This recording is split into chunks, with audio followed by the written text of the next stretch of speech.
ako mga loves, umuulan. Punta pa naman akong uni ngayon. Unboxing lang tayo saglit.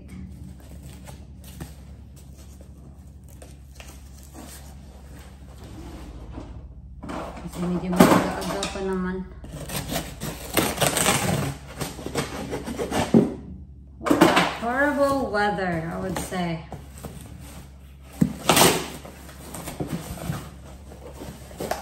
Laki-laki ng box na ito mga palangga, pero ang laman, ay naku. Ang laman, ito lang. Diba? Typical of Amazon.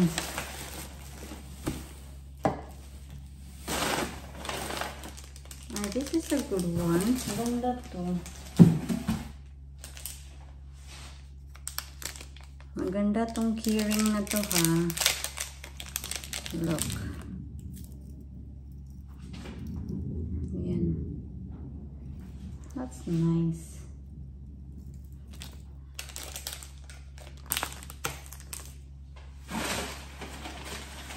Meron tayong box dito para sa keyring natin.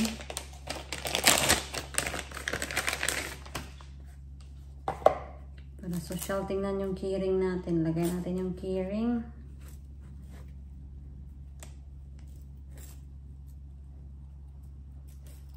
Lagay natin ito sa box na to.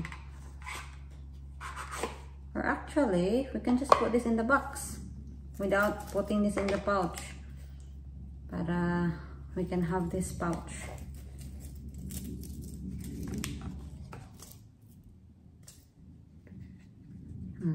Diba?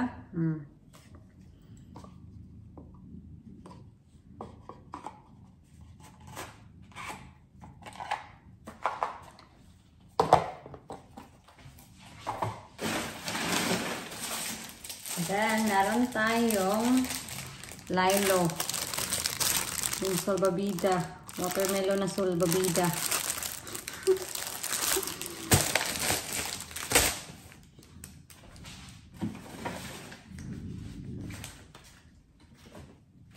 And then, paper bag na thank you.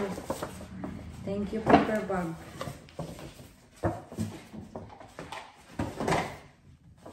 And then, ito.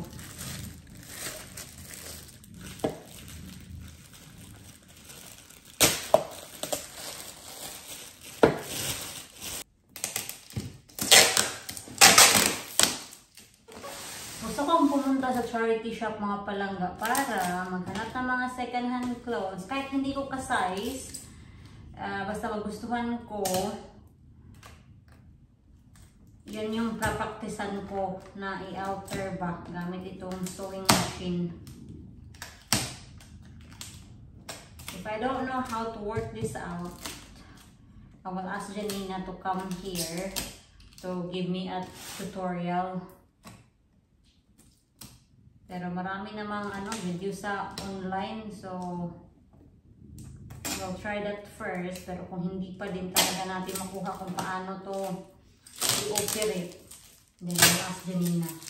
But Janina will be the last resort kasi alam ko na busy siya and nahihiya na ako sa kanya ba.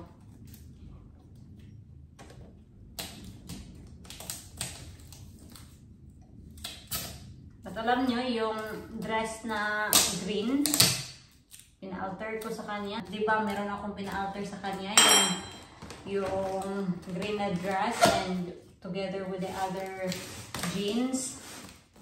The next day, sinabi niya, tapos na. Sabi ko, ang bilis-bilis mo naman kanina.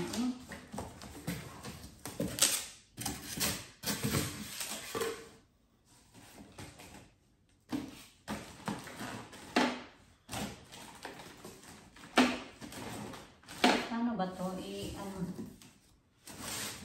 ayaw ko na ma-damage siya or something.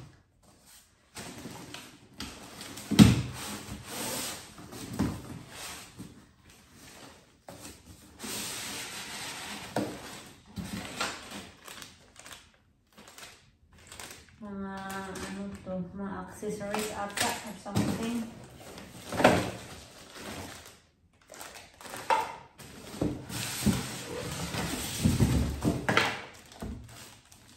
Bigat ha? Bigat sa mga labs.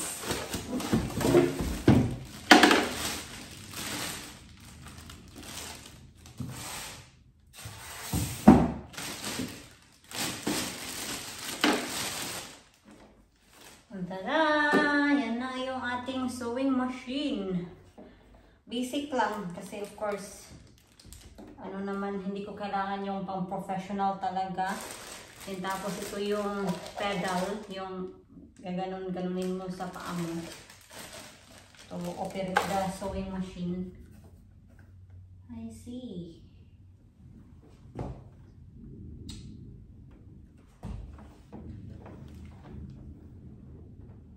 I'm excited to use this.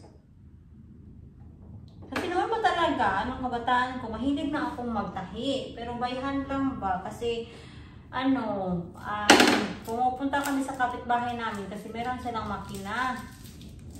And pag mga uniform, pumupunta talaga si nanay doon.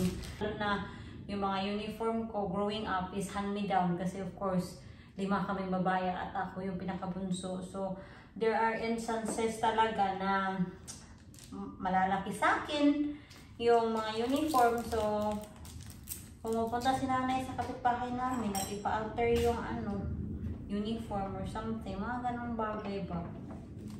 And yeah, that's why na-inspired ako na mag-learn na magtahi.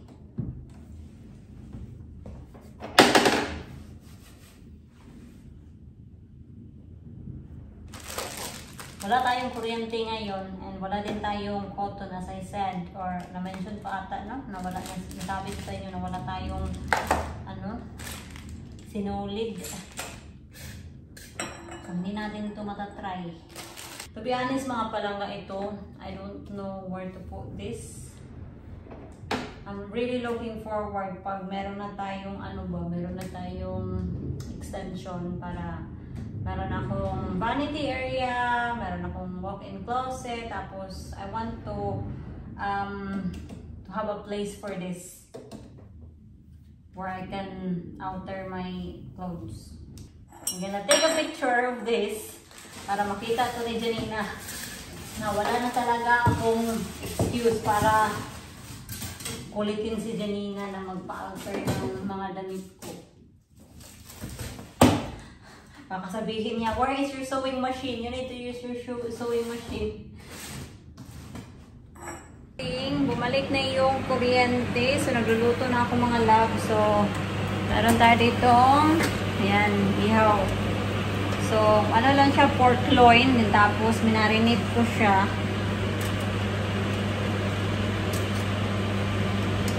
Hindi tayo magra-rice ngayon. Yung potatoes lang yung kakainin natin. Then, meron tayong sausage din. Hindi ko inihaw yung sausage, nandoon sa oven. And then, salad. Ito. Coleslaw. Yan. So, ito na yung hapunan. Kain na muna kami mga loves. Yum, yum. Uy! Hala! Ang takaw mo, mister. Ito na pala yung lilo, yung watermelon natin na lilo. In-inflate ko siya kahapon mga palangga. Pero, tingnan nyo, parang meron siyang leak. Kasi hindi nagstay yung hangin sa loob. I'm not sure if it is leaking in here or meron lang siyang butas na hindi natin makikita. Sabi ni Mr. It's rubbish daw. Pagtisa na lang natin tong ating lilo. Ba't ba? Yun. Sayang. Hindi na sulit yung pera natin dyan ba? Hindi pa nga nagagamit. Meron na siyang defect. We'll see. We'll try again. Kasi baka hindi natin na close na mabuti yung yung pinakabutas talaga. I've been to the village shop. So, dumaan ako mga love para bumili ng 3-in-1. Itong original para kay Mr. At itong caramel para sa akin. 3 caramel. And then, itong garlic bread and chicken and bacon tortellini. Yung sauce nandito sa bag ko. So, dahil pumunta kasi ako ng uni ngayon. Kasi meron kaming last minute na clinical session. And mandatory siya. So, you need to attend. Ito yung sauce. Sad ako mga palangga. Kasi, so yung katabi ko, 4 talaga kami magkakatabi. Pero, originally, 3 lang kami. Ako at yung 2 babae na kasama ko from first year. So, yung pang-4 na katabi ko is, nag-join siya sa amin on the 2nd year. So, ayun, today, hindi siya umattend. And for the last placement talaga, hindi na siya nagko-contact sa amin. Which is, nasad talaga kami kasi kami yung pinaka-close each other ba. And hindi na siya nagpaparamdam, hindi na siya nag-re-reply sa mga message namin. Kahit yung isang katabi ko, mini-message din siya, hindi din siya nagre-reply. So, it's just a sad ba na ganito na. After sa uni, wala nang communication. Anyway, I hope she is okay kasi last time kasi we heard from her is before we start the placement. And she was replying then, we were talking. We were communicating then, but then during the first 2 weeks of placement, I messaged her how she is and walang reply.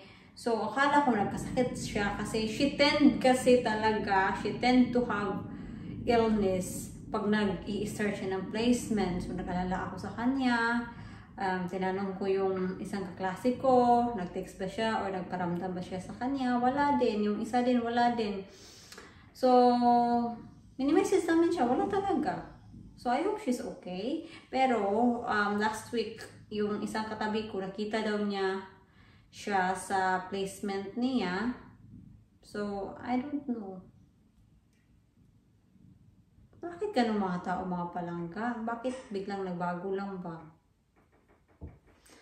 Anyway, wala na tayong magagawa. Kung yan yung path na tinahak na, that's it. We just leave it there sa university and move on to another friend.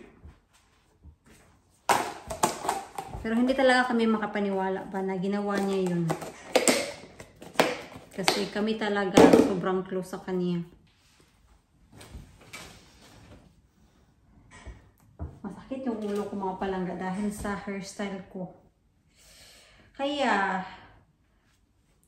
naiintindihan niyo ako mga palangga. Pag nakalugay ako, alam ko some of you were complaining, oh, magtali ka ng buhok mo, ganito, ganyan. Masakit kasi yung dito ko and it gives me headache. Malamig yung hangin ha. Let's see. Yep, it's been collected. Dito na mga loves, yung mga bato. So that stones is ilalagay yan sa wall. So stone facing siya yung ano natin, yung wall sa swimming pool. Nandoon pa yung truck.